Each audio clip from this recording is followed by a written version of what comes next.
Bonjour Véronique, Oui, bonjour Jean-Baptiste. ça va depuis l'autre fois, ça fait un petit moment. On laisse passer du temps, hein, les internautes nous attendent avec impatience. Ils sont dépendants maintenant affectifs de tes vidéos. Pas volontaire, Donc voilà, cette petite série de vidéos sur la dépendance affective.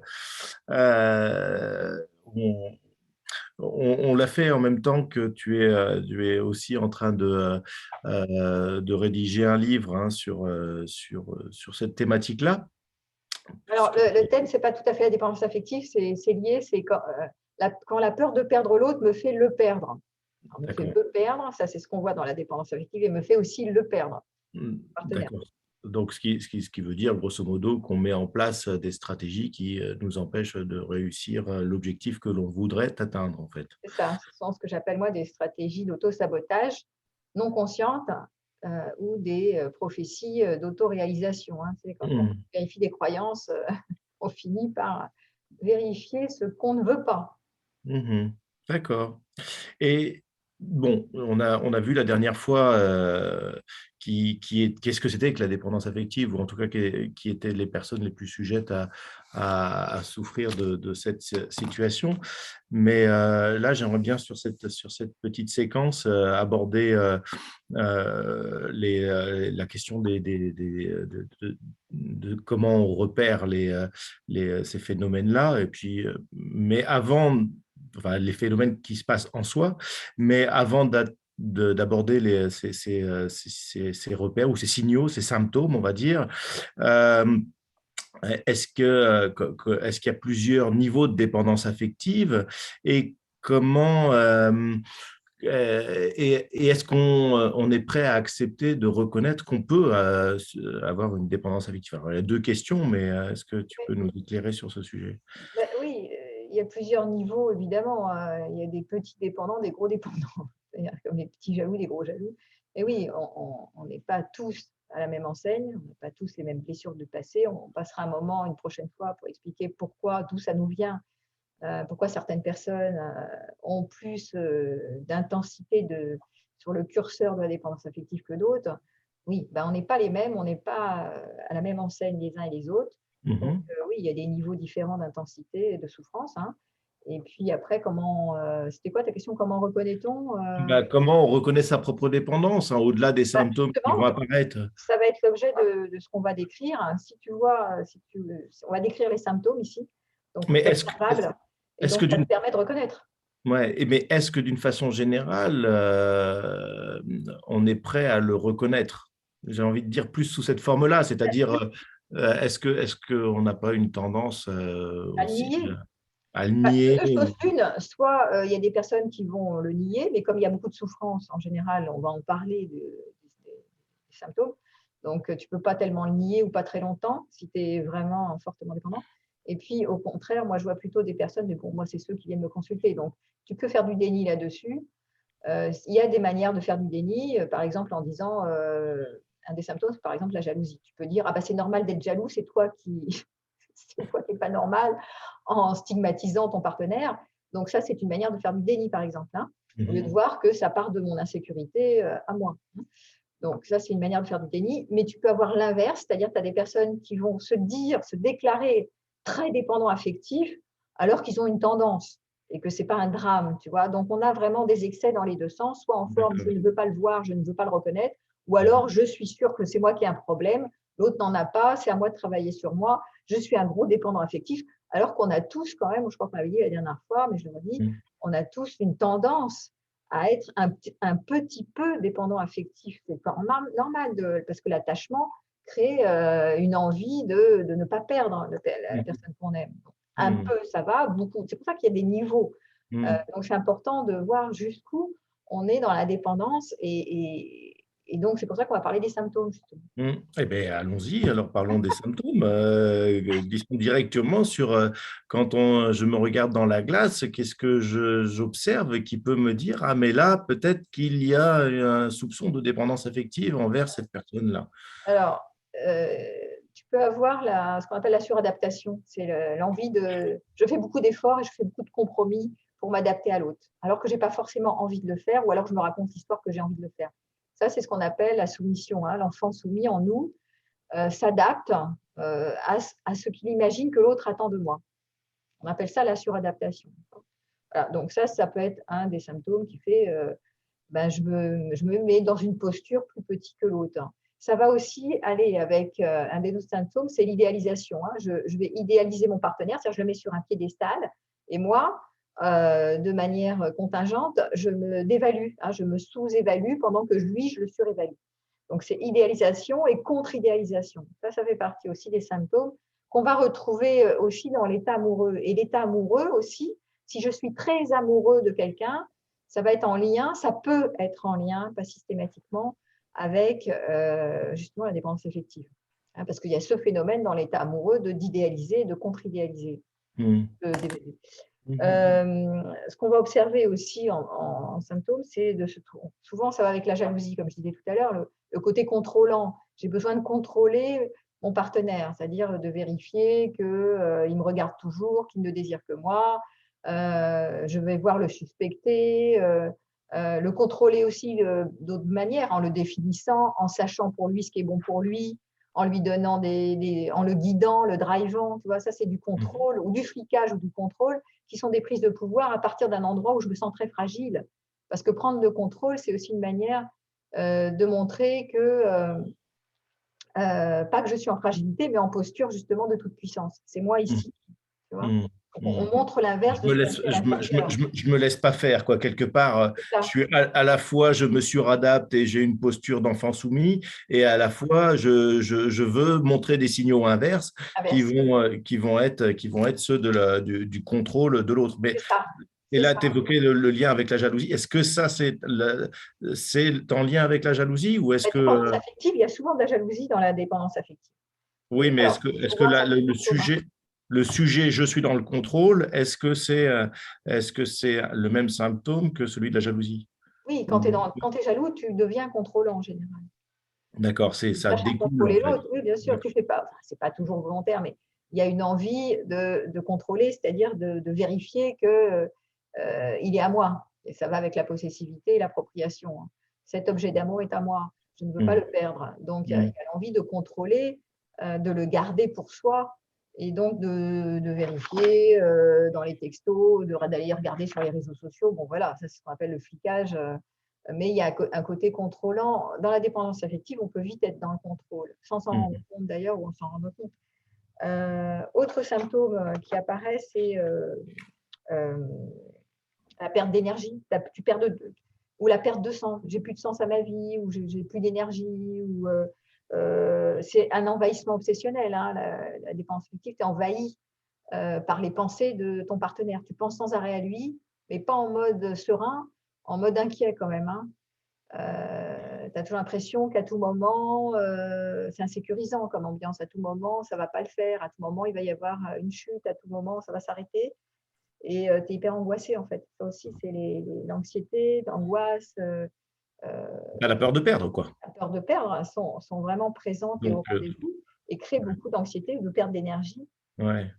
Parfois, ça peut même être, quand c'est très fort, ça peut même être, tu sais, il y a des crimes passionnels autour de la jalousie, des trucs comme ça, mais quand je suis vraiment mal, je peux avoir envie de mourir, ou ma vie n'a plus de sens. C'est comme, il peut y avoir une chute à l'intérieur, vraiment un effondrement de la petite personne qui est en nous, et qui dit ça ne vaut pas la peine, si je le perds, ma vie ne vaut rien. Quoi. Comment je vais faire? Donc, c'est aussi en lien avec, évidemment, l'insécurité intérieure. Et aussi le vide. Parce que à l'idée de le perdre, je vais rencontrer quoi? Ma solitude existentielle, qui est parfois, pour certains, très angoissante. Ça dépend de comment ça a été vécu. Enfin, on reviendra là-dessus. Mais l'angoisse de la solitude peut être aussi très, très forte, et tu peux, en étant dépendant, être très en contact avec cette angoisse de la solitude. Mais est-ce que du coup, la question, donc effectivement, de l'angoisse, la peur, l'envahissement de la pensée en mode inquiet, l'anxiété, etc., est-ce que c'est en lien avec la perte de sens Pas ou la forcément. perte d'énergie? Non, au contraire, si tu mets au centre de ta vie la relation amoureuse et le couple, ou la relation amoureuse et le couple que tu formes, alors à ce moment-là, forcément, tu peux avoir très peur de le perdre parce que tu mets ça au centre. Mm. Donc c'est ça, c'est un des problèmes d'ailleurs, c'est vraiment placer c'est une stratégie. Je mets la relation amoureuse au centre, comme si la relation amoureuse allait répondre à tous mes besoins, et me combler et me Mm. rendre heureux. Alors, Mm. évidemment, ça on reverra après, mais évidemment c'est vraiment délirant. Ça origine beaucoup de problèmes, ça. Mhm. Ok. Alors attends, je n'ai pas fini sur les symptômes. Autre Ouais, symptôme. non, non, non, j'avais même encore d'autres questions, hein, t'inquiète Ah pas, je oui, vais oui. pas lâcher comme ça.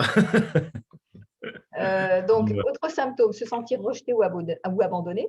Tu vois, ça c'est classique, hein. Alors que ce n'est pas forcément vrai, hein.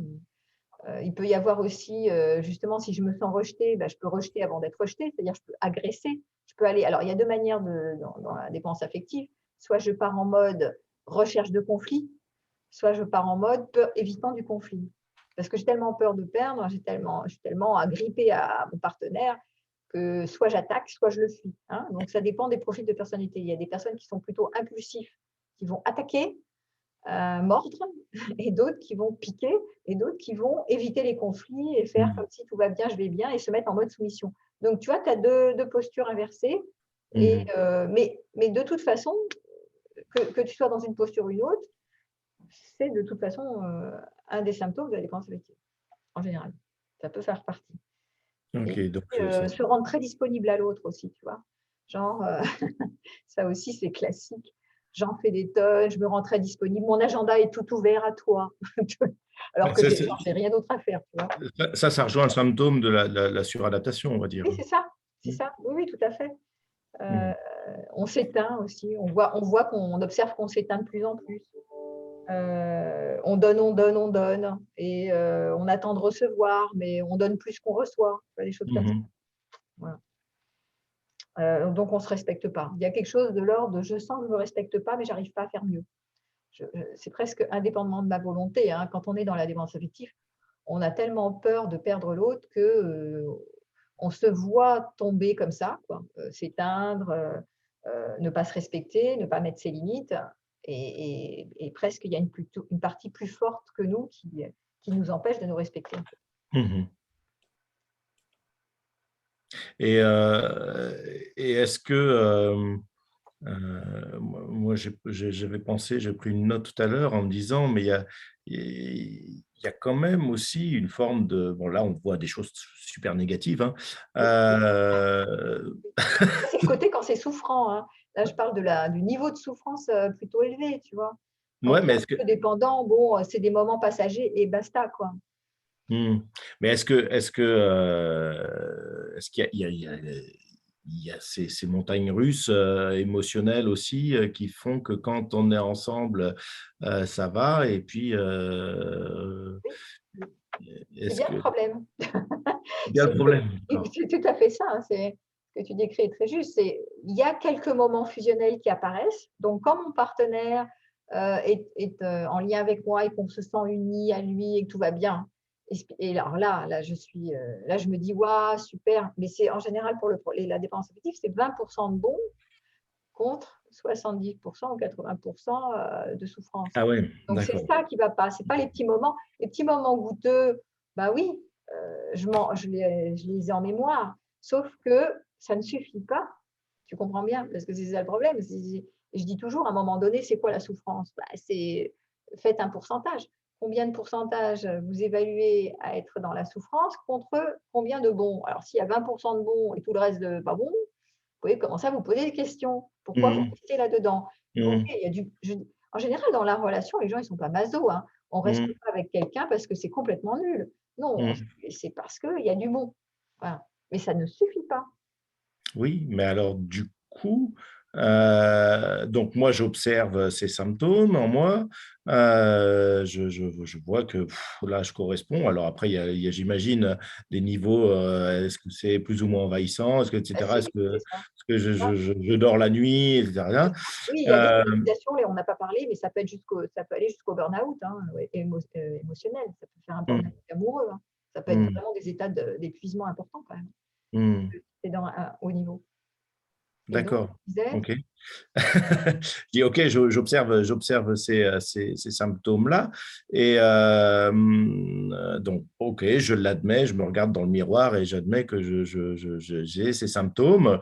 Donc cher docteur, qu'est-ce que, est-ce que, donnez-moi un médicament, ça, on verra après les pistes de guérison, hein, que je suis en train de vraiment de préciser dans mon livre, vraiment parce que je pense qu'il faut vraiment déjà voir, on fera ça la prochaine fois, hein, de quoi, pourquoi ça existe, pourquoi c'est si fort que ça chez certains et moins chez d'autres. Il y en a qui ne mmh, sont pas dépendants. Il y a des personnes, on avait vu, des profils de personnalité qui ne seront pas dépendants affectifs, mmh, qui ne sont mmh, pas sujets à ça. Tant mieux pour mmh, eux, ils auront mmh. d'autres choses.